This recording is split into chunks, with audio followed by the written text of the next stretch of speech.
지금으로부터 겨우 100여 년 전까지만 해도 사람들이 원자라는 말을 들으면 떠올리는 이미지는 아주 작고 거의 환상처럼 아득한 존재에 그 중심을 전자가 맴돌고 있는 모습이었습니다. 마치 장난감 태양계를 축소해 놓은 것 같은 신기하지만 전혀 해를 끼치지 않는 그런 존재 말이죠. 여러분 안녕하세요. 하지만 원자력과 핵무기가 등장하면서 이런 이미지가 완전히 뒤바뀌게 됩니다. 이제는 누구나 원자를 가볍게 봐서는 안 된다는 걸 알고 있습니다. 그런데 이 조그마한 입자에 어쩌다 그렇게 어마어마한 에너지가 담기게 된 걸까요? 정말 믿기 힘들 만큼 작습니다. 원자와 사과의 크기를 비교하면 그건 마치 사과와 지구를 비교하는 것과도 같을 정도니까요. 하지만 그게 전부가 아니죠. 더 놀라운 건 원자가 가진 모든 힘이 원자보다도 10만 배나 더 작은 존재 속에 숨어있다는 사실입니다. 토픽에 오신 걸 환영합니다. 자, 이번에도 차근차근 따라가며 함께 살펴보도록 하죠. 그럼 지금부터 시작합니다.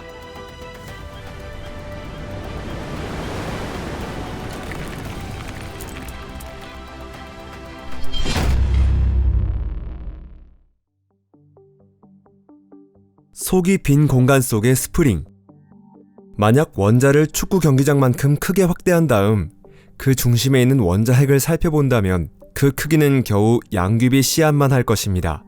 전자는 그 훨씬 바깥쪽을 빠르게 돌고 있고 원자핵과 전자 사이의 거의 모든 공간은 놀랍게도 텅 비어 있습니다. 맞아요, 말 그대로 진짜 빈 공간이죠. 거의 완전한 진공 상태라고 해도 될 정도예요. 그래서 우리는 원자가 가진 모든 힘이 바로 그 중심, 즉 원자핵에 집중되어 있다는 결론을 쉽게 내릴 수 있습니다. 마치 엄청난 괴력을 지닌 삼손이 그 힘을 머리카락에 간직하고 있었고 그것을 블레셋 사람들의 첩자인 들릴라가 교묘하게 잘라버렸다는 성경 속 이야기와도 비슷하죠. 물론 오래된 성경극의 이야기는 역사학자들에게 맡기고 우리는 지금부터 원자핵 내부로 직접 들어가 마치 들릴라처럼 그 안에 숨어있는 엄청난 에너지의 정체를 밝혀보려 합니다.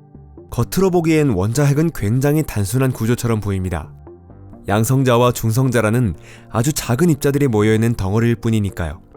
양성자는 양의 전하를 가지고 있고 중성자는 이름 그대로 전하를 띠지 않은 중성입니다.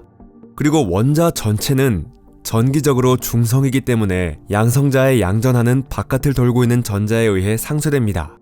이 이야기는 예전에 잠깐 언급한 적도 있었죠. 여기까지는 비교적 쉽게 이해할 수 있는 내용이에요. 하지만 실제로는 그렇게 단순하지만은 않습니다. 요즘 틱톡 같은 짧은 영상에 물들지 않은 조금은 호기심 많은 학생이라면 문득 이런 의문을 떠올릴지도 모릅니다.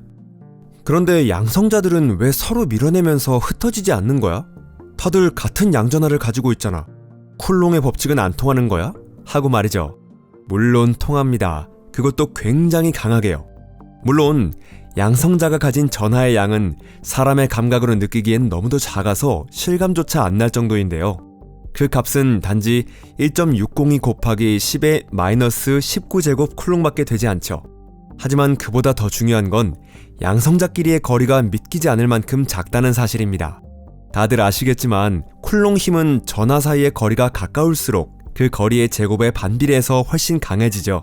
실제로 계산해보면 양성자 사이에는 약 230뉴턴, 우리가 익숙한 단위로 환산하면 대략 23kg 중의 반발력이 작용하고 있다는 걸 알 수 있습니다. 고작 그 정도? 라고 생각하실 수도 있겠죠. 하지만 잘 생각해보세요. 이 힘이 작용하는 대상은 밀리미터의 몇 조분의 1에 해당하는 그야말로 상상도 안 되는 크기의 입자들이라는 점입니다. 예를 들어 양성자보다 훨씬 큰 개미에게 23kg짜리 추를 매달았다고 상상해보세요. 머릿속에 그 장면이 그려지셨나요? 바로 그런 느낌이죠. 즉 양성자 입장에서 23kg이라는 힘은 엄청나게 거대한 충격과도 같은 것이죠. 그럼에도 불구하고 양성자들은 놀랍게도 한 곳에 바짝 모여 있습니다. 그렇다면 대체 무엇이 이들을 그렇게 붙잡아두고 있는 걸까요? 결론은 분명합니다. 쿨롱 힘조차도 넘어서는 훨씬 더 강력한 힘이 존재한다는 것이죠. 그것이 바로 우리가 강한 핵력 또는 강한 상호작용이라고 부르는 힘입니다. 자연계에 존재하는 모든 힘 가운데 가장 강력한 힘이기도 하죠. 이 힘은 너무도 압도적이라 양성자와 중성자를 억지로 결합시키고 서로 밀어내려는 힘조차 꺾어버리며 하나의 덩어리로 만들어버립니다. 그런데 이 강한 핵력에는 아주 이상한 성질이 있는데요. 바로 극도로 짧은 거리, 즉 원자 핵 정도의 아주 좁은 범위 안에서만 작용한다는 점입니다. 입자들이 아주 가까이 있을 때는 이 힘이 어마어마한 세기로 둘을 끌어당깁니다. 하지만 단 조금이라도 거리가 벌어지면 그 힘은 거의 사라져버리죠. 그 결과 원자 핵은 마치 한계까지 압축된 스프링처럼 팽팽하게 긴장된 상태가 됩니다. 원자 핵 내부의 입자들은 엄청난 접착력으로 결합되어 있지만 그것은 입자들이 거의 맞닿아 있을 때만 유지되는 힘입니다. 그런데 만약 어떤 이유로든 그 결합이 깨진다면 스프링은 순간적으로 튕겨나가며 앞에 있는 모든 것을 쓸어버리게 됩니다. 이것이 바로 원자 에너지의 가장 본질적인 비밀이죠. 폭발하는 결손. 자, 그럼 이제 이 스프링이 가진 힘을 한번 계산해 보도록 하죠. 물론 실제로 양성자에 스프링 저울을 붙여볼 수는 없습니다.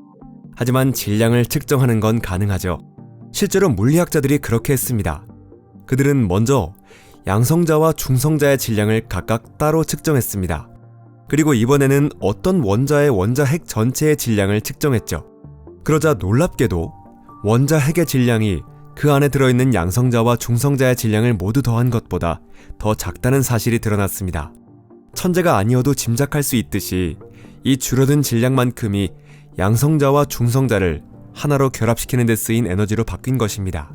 이미 유명한 아인슈타인의 공식 E는 mc제곱도 잘 알려져 있었으니까요. 바로 이 에너지가 앞에서 설명한 그 엄청난 접착력의 정체였던 겁니다.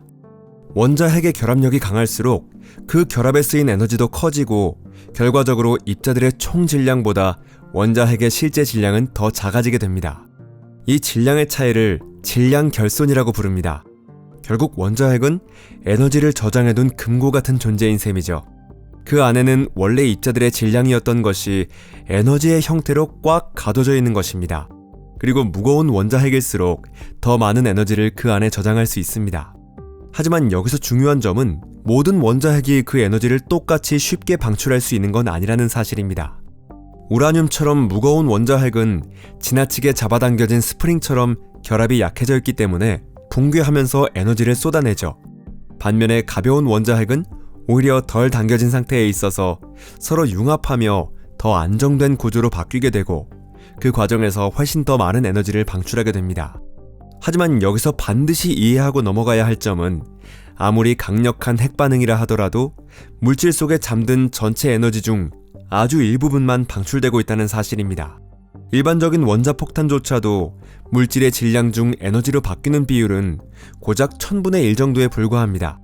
태양 내부나 수소폭탄 같은 열핵 반응에서는 이 수치가 조금 더 올라가지만 그래도 겨우 0.7% 정도인데요.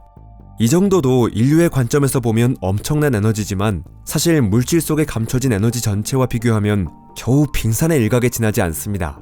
그리고 이번에는 우리는 그 빙산의 거대한 실체에까지 다가가 보려 합니다.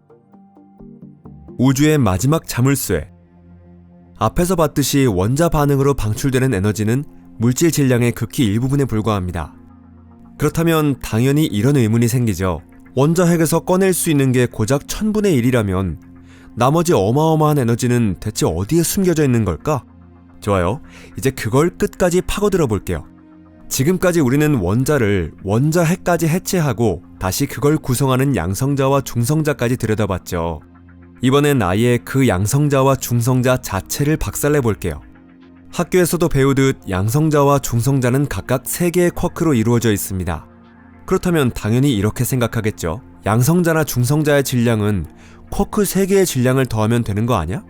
하지만 우리는 이제 그렇게 단순하게 믿지 않습니다. 이미 원자 핵에서 배운 것처럼 단순한 덧셈이 핵폭탄과 수소폭탄을 낳았다는 걸 알고 있으니까요. 그리고 이번에도 그 의심은 옳았습니다. 최신의 양자생역학 계산에 따르면 쿼크 자체의 질량은 양성자나 중성자의 질량 중 불과 2%도 채 안 된다는 사실이 밝혀졌습니다. 나머지 대부분은 전부 에너지였습니다. 추상적인 의미가 아니라 쿼크들을 내부에서 연결하고 있는 글로온 장이 만들어내는 아주 현실적인 에너지죠. 양성자와 중성자 안쪽에선 쿼크들이 가만히 있지 않습니다. 거의 빛의 속도에 가까운 속도로 날아다니며 방향을 바꾸고 끊임없이 글루온의 흐름과 부딪히고 있죠. 쿼크 사이의 공간도 비어있는 게 아닙니다. 그 안에선 양자 진공이 문자 그대로 끓어오르고 있죠.